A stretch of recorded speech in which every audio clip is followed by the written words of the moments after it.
আসসালামু আলাইকুম গাইস, আমি মোহাম্মদ সাকিব চলে আসলাম আরও একটি নতুন ভিডিও নিয়ে। আজকে আপনাদের সাথে কথা বলবো কি কাঠ দিয়ে মেশিনে ডিজাইন করা উচিত।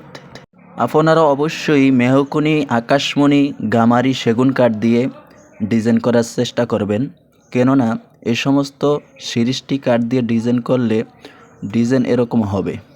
কিছু কাস্টমার ভাইয়েরা আছেন সস্তায় এই সমস্ত সিরিজটি কাঠ পেলে কিনে তারপরে দরজা, খাট বানান, তারপরে মেশিনে ডিজাইন করতে দিলে ডিজাইনগুলো এরকম হয়ে যায়, তখন আমাদের ফিনিশিং দিতে খুব কষ্ট হয়ে যায়।